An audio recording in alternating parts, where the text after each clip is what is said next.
Okay, today we are going to finish up with our second set of notes. We finished with Pascal's principle yesterday, which is the governing principle of hydraulics.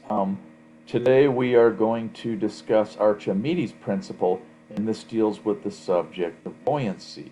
And we've all heard of the word buoyant, right? If you throw an object in the water, under what conditions will it sink and under what conditions will it float? Well, if something floats, we say it's buoyant, and if something sinks, we say it's not buoyant. And so buoyancy is a simple consequence of the fact that the pressure increases as we go downward in a fluid. So if we go to greater depths in a fluid, the pressure increases. And it's this pressure gradient that gives rise to buoyancy. And so before we derive the equation for buoyancy, let's just look at this block here, okay? So you have gravity, which is the weight of the object, and that tends to be pulling it down. Then at the bottom, you have the force of the fluid below the object pushing up on the bottom. And yet at the top, you have the force of the fluid above the object pushing it down. And since the bottom is at a greater depth in the fluid than the top, then this force on the bottom will be greater than the force on the top. And this is due to this pressure differential between the top of the fluid and the bottom. And so you get a net upward force due to this pressure difference. And if that net upward force can balance gravity, the weight of the object, then we say that the object is buoyant. It will float. And if this pressure differential cannot balance the gravitational force, then the object will accelerate downward and it'll sink. And so the first thing we're going to do here is we're going to derive an expression for buoyancy. Okay. So we take the same object here and we're going to write the sum of Newton's laws and the sum of the forces in this y direction, the vertical direction, is equal to the mass times the acceleration. And so if we draw a free body diagram, we have a downward force due to the weight of the object, and that's the mass of the object times g. You have another downward force due to the fluid here acting on the top of the object, tending to push down, and that's equal to the pressure at depth 1 times the area A, and that is a negative sign because it's downward. And then you have an upward force pushing up on the bottom of the object, and that's equal to the pressure at depth 2 times the area A. And so the sum of these three forces will equal to the mass of the object and the accelerations of the object in the y direction. And this is just Newton's second law. And so we can rearrange this a little bit. We can write that P2 minus P1 times the area minus the weight of the object is equal to the mass of the object times the acceleration. Now we know from before that the difference in the pressures between two heights in the fluid is equal to the difference in the heights times the fluid density times g. And that's just the depth of the fluid. The pressure increases linearly with the depth of the fluid.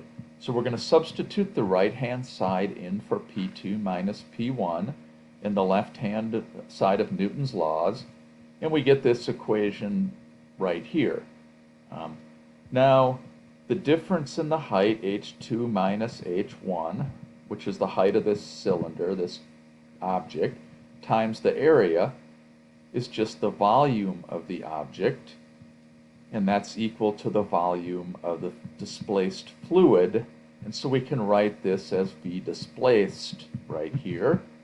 And now we have Newton's law written in a slightly different manner. Now, this term right here is equal, the density times the volume of the displaced fluid is equal to the mass of the fluid that the object displaced. So we can write that as mf. And this term right here, we're going to call it the buoyant force. And this buoyant force tends to point upward, which tends to push the object upward. And you have gravity pulling the object downward. And whichever one of these two forces wins, the object will accelerate in that direction. And so we're going to define this quantity called the buoyant force, which is equal to the mass of the displaced fluid by the object, which is the density of the fluid times the volume, times g. That's equal to the weight of the displaced fluid, and that's the buoyant force. And really, the buoyant force is just the result of the fact that the pressure at the bottom is greater than the pressure at the top. And so we can write Newton's law as the buoyant force minus the weight of the object is equal to ma. And which of these forces is larger determines whether the object will accelerate upward or whether the object will accelerate downward. And so, again, just remember that this buoyant force really is not a new force. It's just it's a result of the difference in pressure from the bottom of the fluid to the top of the fluid. And so this buoyant force is equal to the weight of the fluid that the object displaces. So in reality, the body will begin to rise if the buoyant force is greater than gravity, but it will only begin to rise until these two terms become equal. So why is that? Well, as it rises and the object no longer is completely submerged, the mass of the displaced fluid decreases, and so the buoyant force will decrease. And when it becomes equal to gravity, the object will just simply float. It will not accelerate upward or downward. So let's start off with an example here. So suppose we have a 5-kilogram block, and the block is resting at the bottom of the pool, and the block has dimensions 20 centimeters by 10 centimeters by 5 centimeters. So we can calculate the volume.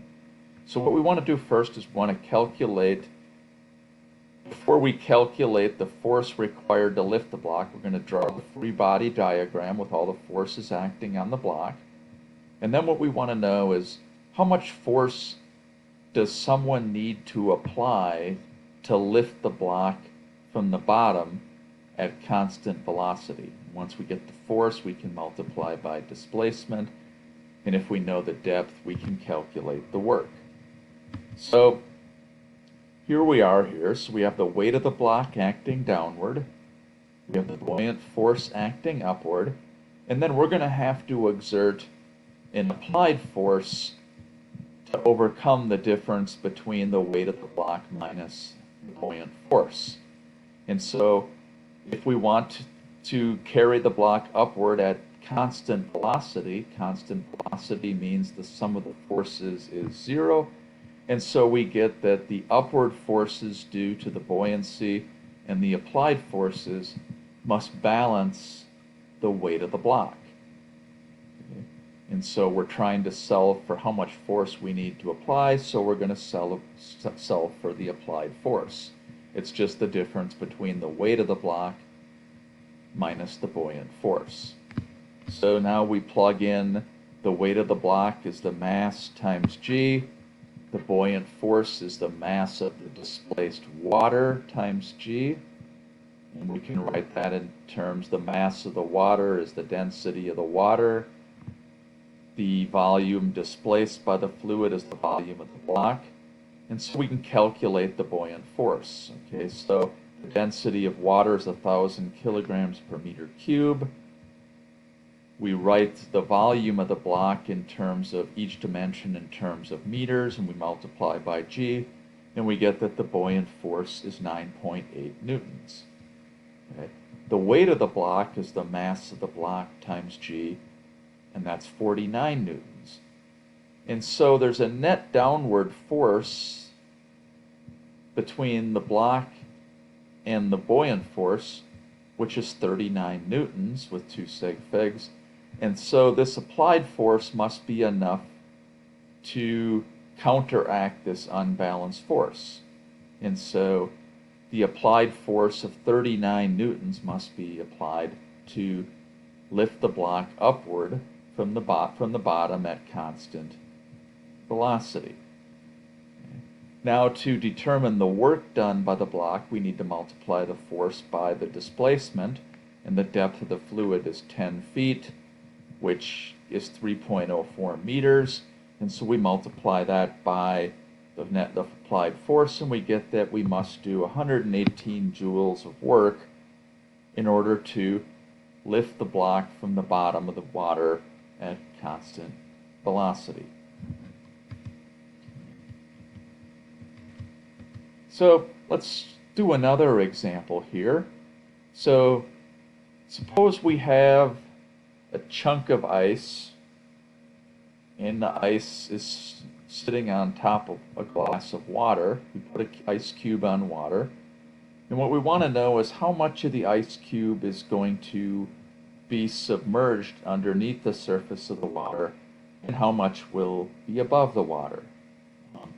And so in this case, what we need to do is, again, draw the free body diagram. So we have the buoyant force, which is due to this pressure differential, and that's pushing up. And we have gravity pulling down on the cube. And so the sum of these forces must be equal to 0. So in other words, the weight of the ice cube must be equal to the buoyant force pushing the cube upward. Okay. So we can write that the weight of the cube is the mass of the cube times g, and we can write that as the density times volume, and so this is the expression for the weight of the cube. And then the buoyant force is equal to the mass of the displaced fluid, and that's the density of water times the volume that's displaced, and that's what we're trying to calculate. And we multiply that by g, and that's the buoyant force. So then finally, we can substitute in that the density of ice is 91.7% of the density of liquid water, so we plug that in here. And then we set these two equal because the sum of the forces is equal. And we get that the g cancels, the density of the fluid cancels, and we get that the volume displaced divided by the volume of the cube is 0.917. And this is an interesting result. So what it says is that if we put something in water, the fraction of that object's volume that will be underneath the surface is just equal to the ratio of the density of the object to the density of water. And so in this case, 91.7% of the ice volume will be immersed, and that is equal to the ratio of the density of the ice divided by the density of the water. And so if something is 50% of the density of water, and you put it in water, half of it will be submerged under the fluid, and half of it will be above. And so this is a quite general result when you put something in a fluid that is less dense than the fluid. The fraction of its volume, which will be underneath the fluid, submerged, is equal to the ratio of the density of the object to the density of the fluid. Okay. So one final example here. We have three objects, and they're all completely submerged. One is 50 grams, object B is 40 grams, object C is 60 grams. And so what we want to do in this example is rank from largest to smallest the size of the buoyant forces acting on the three masses. Okay? So what do we know? Okay, well, we know that the buoyant force is equal to the mass of the displaced fluid, which is equal to the density of water times the volume of the fluid that is displaced by the mass. And so what that says here, each of these blocks have the same volume, and water is the same density, and so each of these will displace the same amount of fluid. And so the answer, surprisingly, is that the buoyant force will be equal for each of the three blocks because they all have the same volume and they're all submerged in water. And so the buoyant answer is a little bit surprising. It's the buoyant force is the same for all of them. So this concludes our discussion of buoyancy, and also the second set of notes here, since we covered Pascal's principle yesterday. And so now what we're going to do is we're going to move on to the topic of hydrodynamics. So let's open up the set of notes. So what we're going to do is just get into a little bit of laminar versus turbulent flow, and we're only going to discuss laminar flow, and then we're going to discuss a few equations which apply to laminar flow and can be used to explain a diverse range of phenomena dealing with fluid dynamics.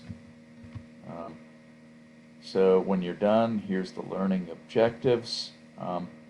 So what we want to do first is we want to determine how the speed of the velocity of a fluid changes with the size of the confining area that it goes through. Okay, for example, a pipe. Then we're going to get into how pressure and velocity of the fluid are related. And then we're going for, first of all, what we need to do is we need to define what's called laminar flow and turbulent flow. And so we're only going to discuss laminar flow because we don't have a lot of time to devote to the topic. So laminar flow deals with particles that follow nice, smooth trajectories. In other words, the velocities are well defined. And so here's an object moving, or here's a fluid moving through, say, a pipe. And any time the fluid is confined to a given region, the velocity of the fluid will be greatest near the center of the flow, and it will be less near the edges. But with laminar flow, the particles will follow smooth, orderly trajectories. Turbulent flow is chaotic flow, and that's a lot of random motion in vortices, like, for example, when you flush the toilet, you get turbulent flow. And we're not going to discuss turbulent flow, but I think it's a good illustration here, this YouTube video, which illustrates the difference between laminar and turbulent flow.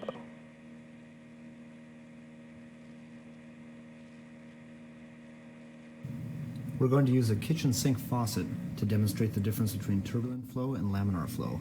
First, laminar flow. I'll turn the faucet on, and if you notice the stream of water coming out, it's a very clear stream. In fact, if I put my finger behind the stream of water, you can clearly see the image of my finger through the water. This is laminar flow, where the water molecules are basically traveling in parallel with each other and not in a turbulent or mixing fashion. However, if I turn the water flow rate up, the flow stream becomes turbulent. You'll notice if I put my finger behind the water stream now, you see the image fluctuating. This is the turbulence of the water molecules passing by. Turning the water flow up even more, you see the stream begins to blur the image of my finger. I'll have to turn it down here so I don't overfill the picture. Now we're back to laminar flow. Laminar flow, once again, you see my image of the finger clearly through the water stream. The water molecules are moving parallel to each other, and they're not obscuring the vision whatsoever. There's another indication of turbulence in a water flow stream, though this is more indicative of what's happening in the valve of the faucet than the stream itself, and that is the sound it produces. Listen very closely, and you can hear the onset of turbulence as a hissing sound in the valve. What you hear there That hissing sound is the turbulence of the water making its way to the valve. If I turn the flow rate down, the hissing goes away. That's indicative of laminar flow through the valve, where once again the water molecules are moving in parallel fashion to each other. They're not moving back and forth turbulently, and therefore not producing that hissing noise. Now, turbulence begins to manifest itself inside the valve before it does in the liquid stream. Reason being is the diameter of the passageway in the valve is much smaller than the diameter of the nozzle here. The velocity is therefore higher inside the valve than it is at the nozzle, and as a consequence, we see turbulence exhibit itself in the valve before we see it in the stream. So you may have seen before in the video where as I turn the water flow up, you begin to hear a bit of a hissing sound in the valve before you notice turbulence manifests itself visually in the stream. But that's an example of laminar and turbulent flow in the water stream coming from a kitchen sink faucet.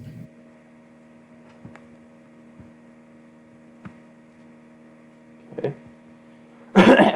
So what we're dealing with when we call laminar flow here is laminar flow occurs when the velocity is smaller and when the confining diameter is relatively small, and also what was not discussed in the video, when what's called the viscosity is higher, so that there's more frictional forces, and that tends to randomize out the gradients in the velocity.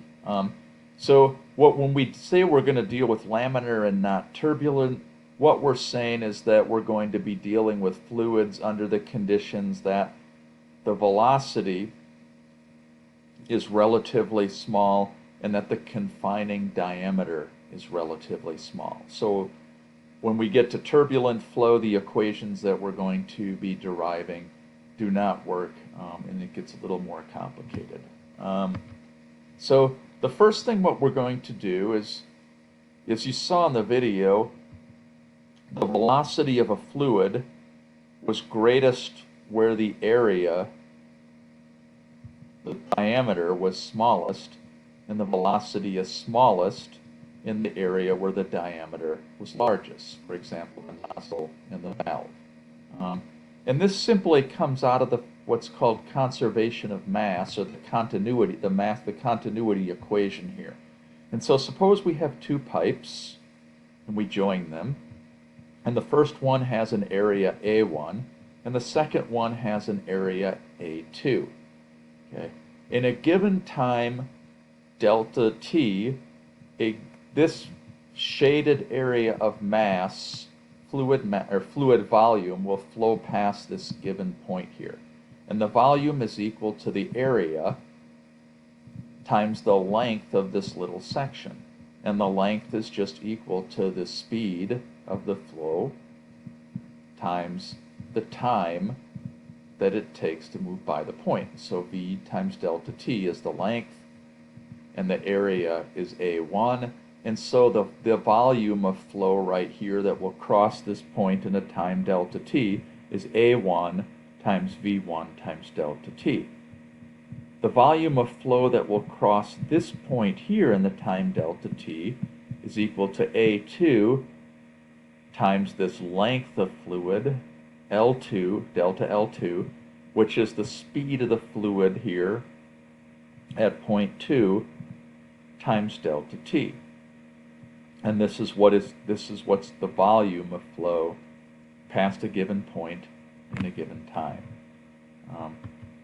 And so the mass of the flow that moves by a given point, point 1 for example, is the volume flow times the mass per volume, which is rho 1, and that's equal to rho 1 times the area of the confining area times delta L1, and delta L1 from the last picture is the speed V1 times delta t. Okay. And so this is the amount of mass that passes point 1 in a given time delta t. And we can divide both sides by delta t, and what this mass per time passing the given point we call the mass flow rate, and that's just equal to the density of the fluid at point 1 times the cross-sectional area, A1, times the velocity, the speed of the fluid, at that point 1. And you can perform a similar calculation at point 2, and the mass per time of fluid passing point 2 at a given time is the density times the volume, and that's equal to the rho 2 times A2 times V2.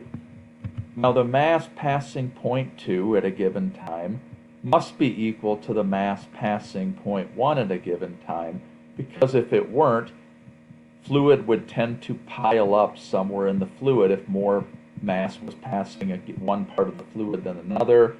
In other words, if it was piling up more, it would pile up at some point. And so these two must be equal.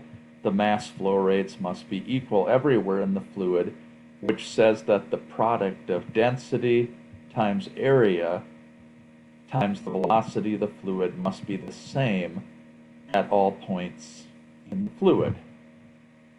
And this is called the continuity equation. Now, if we're dealing with liquids or some fluid that's incompressible, then the density is the same at all points. And so if we call it, then rho 1 and rho 2 would cancel. And for liquids, incompressible fluids, what this says is that the product of area times fluid velocity is the same at all points in the fluid. And so where the area is largest, for example, in pipe 1, area is larger in 1 than in 2, that means that the velocity of the fluid must be smaller in pipe 1 than it is in pipe 2. So the question is, how much smaller? Well, the product of area times velocity must be constant. And so let's suppose in this case that the diameter d1 is twice the diameter d2. So in other words, if d1 is twice the diameter of d2, in other words, the pipe diameter is twice as large in pipe 1 as pipe 2, then the area is related to the square of the diameter. That means A1 must be 4 times A2. And if A1 is 4 times A2, then V1 must only be 1/4 of V2 in order for the products to be equal. So what this says then is every time you double the diameter of a pipe, the velocity of the fluid becomes 4 times smaller. Okay? And that's just because for the incompressible fluid, the product of area times velocity must be constant. Okay, so this is a very important equation. The most general equation is that the density times area times the velocity of the fluid must be constant everywhere. But if the density is the same in all points of the fluid, then we can cancel out the densities, and we get the product of A times V is a constant in the fluid.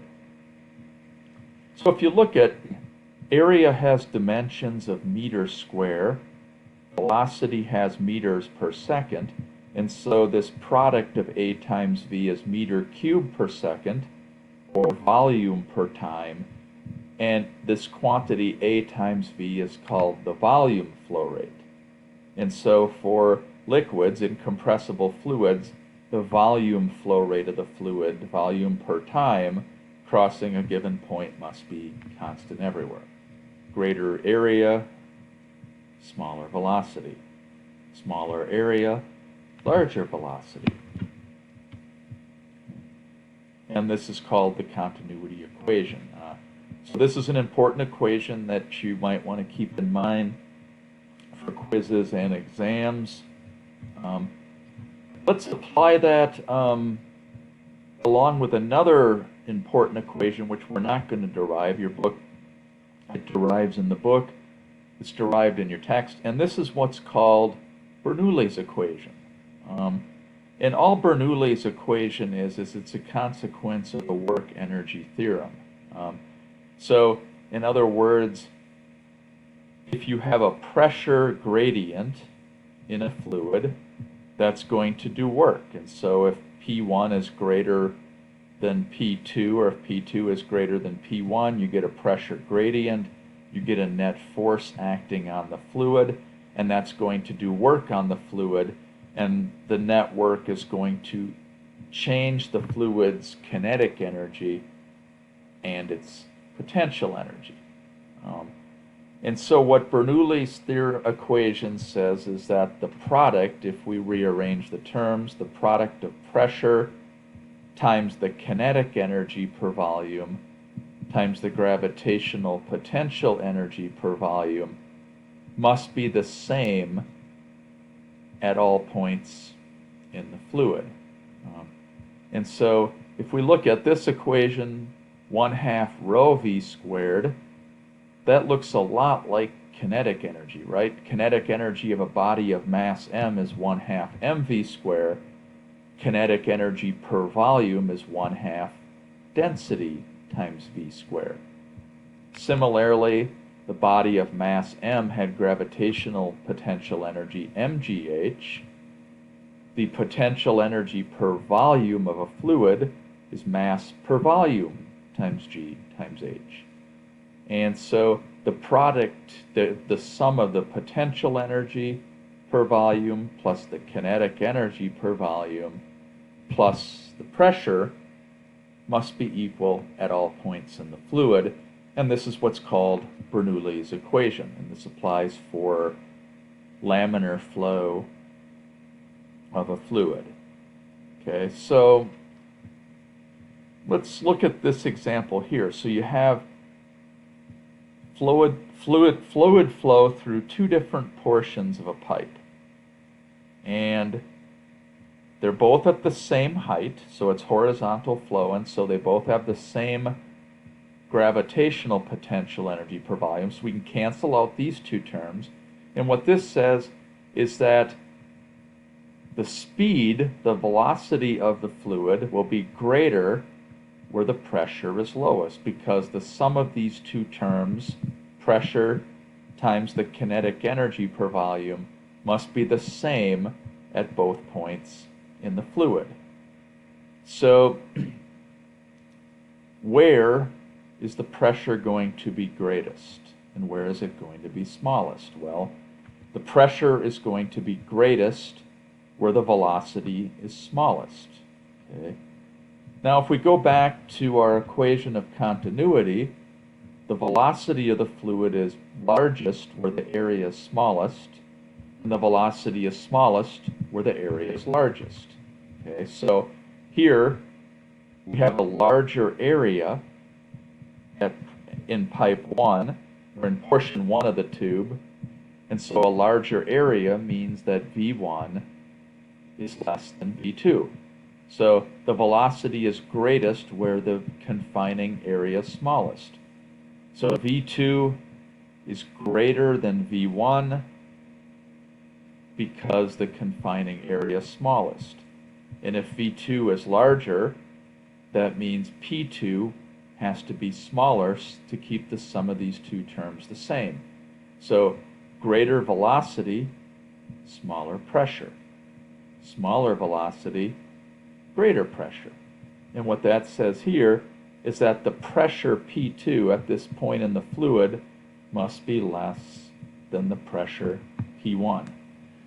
So what we've done here is we've combined our continuity equation, which relates the velocity of the fluid to the area, with Bernoulli's equation. And so what that says is that if you have fluid flowing in a horizontal pipe, the pressure will always be greatest in the larger diameter, and the pressure will be smallest in the smaller diameter.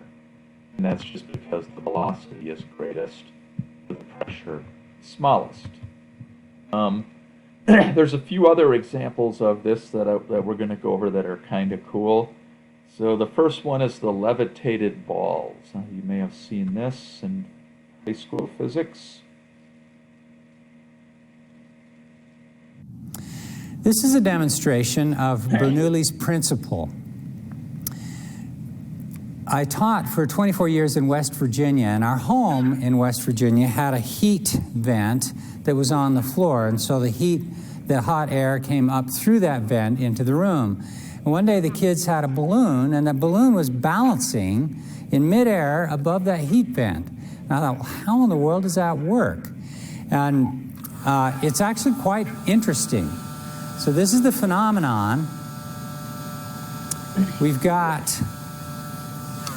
a stream of air that comes up vertically, in the case of West Virginia, through the heat vent. And then you've got a rather light object, in that case a balloon, in this case a foam ball, that's perched and being balanced and levitated by that stream of air. The principle is that the uprushing air holds the ball up. There's some momentum transfer when the air hits the bottom of the ball, and it holds it up. So that part is not so mysterious. The part that is mysterious, and was to me, was what happens if that ball gets off-centered? So let's say it moves to the left, and this shows the uncentered situation with the ball to the left and the stream of air going past it on the right. Well, why does that ball want to move back into that rushing air? You'd think that it wouldn't want to move back into the air, and it would just fall off to the side. But what happens is that Bernoulli's principle comes into play. Over here, there's a lot of air on the right side that's rushing past the ball. And Bernoulli's principle says that if you have a high velocity, a high airspeed, then you have a low pressure. So this air on this side of the right side of the ball exerts a smaller amount of pressure on this ball than the atmospheric pressure does on the other side. So this arrow represents the atmospheric pressure pushing the ball to the right, and this represents the less than atmospheric pressure that tries to push the ball back to the left. The atmospheric pressure from the left wins and pushes the ball back into the centered configuration, where now you've got equal pressures on each side and the ball is happy. So you can take this up to any scale that you want to, including this rather large scale demonstration.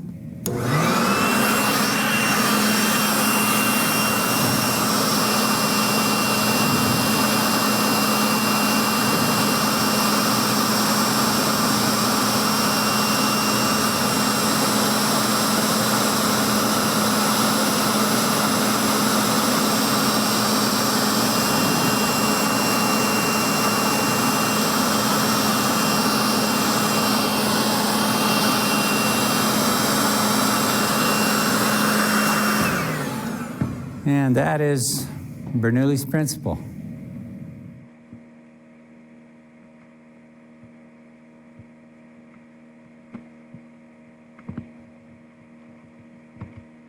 So, again, that demonstration goes back to the fact that if we, at a given height, if h1 is equal to h2, that the pressure is going to be smallest where the velocity of the fluid is the largest.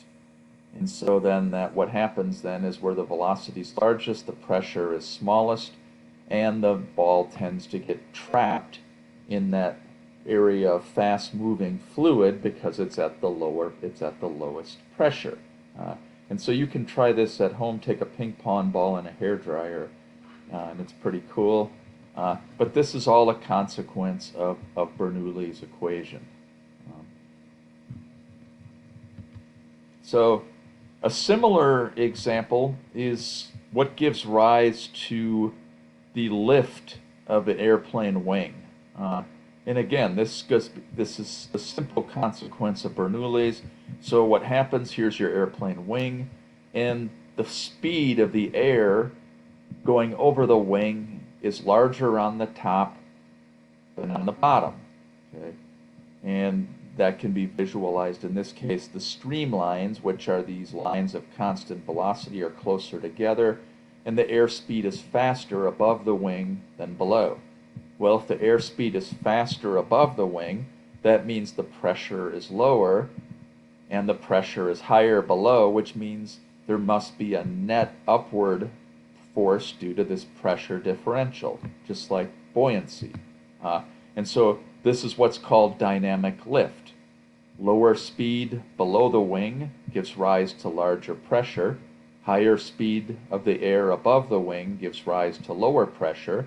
And so there's a larger pressure at the bottom than at the top, which means there tends to be a larger force pushing upward on the wing from below than there is pushing downward on the wing from above. And you get this lift force, which balances gravity and gives rise to aerodynamic lift. So again, that's just a consequence of the fact that in regions of fast-moving fluid, the pressure is lower, and in slower-moving fluid, the air pressure is higher. Okay. One final example of the Bernoulli effect is this Venturi flow meter. And so this measures the velocity of the fluid, and it does it by the difference in the heights of some liquid in the two arms of this U-tube here. So here you have a confining area A1 and you have a confining area A2. So where is the pressure going to be largest and where's the pressure going to be smallest? Well, the speed, the velocity of the fluid will be largest where the area is the smallest. So V2 is going to be greater than V1. So larger area, smaller velocity. So if V1 is smaller, that means the pressure P1 must be greater than P2. And if P1 is greater than P2, that's going to push fluid up to a greater height in this right side of the tube than the left. And we're going to derive the equation which is given here, which allows us to determine from this height difference what the fluid velocity is. So what we know is that the difference, that the height P1 is equal to P2 plus the density of the liquid times G times H. So the difference in heights is related to the difference in pressure because the density, the pressure of the fluid increases linearly with that to the fluid. So we've got P1 minus P2, the difference in the pressures is equal to the density of the liquid times G times H. And that's just due to the fact that if they were the same height, they would be at the same pressure. But they're not. P1 is at a greater pressure than P2 because the flow is the smallest. And so this will be at a greater height. So we can, next equation we use is Bernoulli's equation, which says that at a given height, since this is a horizontal tube, H1 is equal to H2. And so Bernoulli's equation says that the sum of the pressure plus the kinetic energy density must be the same in both. Now we can rearrange this term here. We can subtract off P2 minus P1 from both sides, and we get that P1 minus P2 is equal to 1/2 times the density times the difference in V2 square minus V1 square. Now finally what we can do is we can relate the speeds of the fluid to the area. So V2 is A1 over A2 times V1. And then we substitute this in, and we can calculate that the speed of the fluid at point 1 can be calculated if we can determine the difference in heights of the fluid, if we can measure that, and if we know the area of both points in the fluid, the tube, and if we know the density of the liquid. And so that allows us to calculate the speed of the fluid, and this is what's called a Venturi flow meter. And so these are just some examples of how to use the continuity equation here, and Bernoulli's equation here for a constant height. So in summary, what have we learned? We've learned that we derived an equation which relates the velocity of the fluid to the confining area, and we found that since the volume flow rate is constant, water or any incompressible fluid flows faster through a smaller area than it does a larger area. And we found from Bernoulli's equation that gives us a relation between fluid pressure, velocity, and height. That's basically just conservation of energy.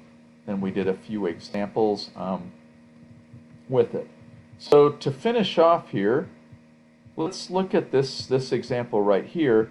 And so the question is, rank in order from highest to lowest the heights of the fluid in each of these tubes. Okay. So as a hint, we need to use both Bernoulli's equation, and for the same height, the potential energy densities cancel, and we're left with the fact that pressure is greatest where velocity is smallest. Velocity is greatest where area is smallest. So let's look at this here. And so what do we know here? We know that the velocity is going to be 0 at this point right here because there's a static fluid. And then we put the fluid in a pump we pull it through with a pump here, and we know that the velocity of the fluid is inversely proportional to the area. So largest area, this point C has a smaller velocity. Point B here has a largest velocity. And so this will have the largest velocity as the smallest area, and that means the smallest pressure. So if we go here, let's apply this. We know that the liquid level will be the highest where the pressure is the lowest. Okay. We also know that the pressure is lowest where the flow speed is highest, and the flow speed is highest where the tube is narrowest, most narrow. So if we look here, speed is 0, smallest velocity, which means the largest pressure, and the largest pressure, sorry about that, the largest pressure means that the height of the fluid will be lowest at this point. So HA is the smallest. Now we go inside of here, and we see that at point B has the smallest confining area, so it's going to have the greatest speed of velocity of the fluid, which means the lowest pressure, and where that's the lowest pressure, that's going to be the highest height, and so HB is the highest. Then we go here, HC has tube C has a greater diameter than tube B, which means the speed is smallest, pressure is greater in C than in B, and that means the height of the fluid will be smaller in C than in D. And so this is another example of how to apply Bernoulli's equation along with the continuity equation to predict the heights of the 4 columns of fluid. So that finishes up our lecture notes related to chapter 14, which are fluids. And that's pretty much it. So have a good day.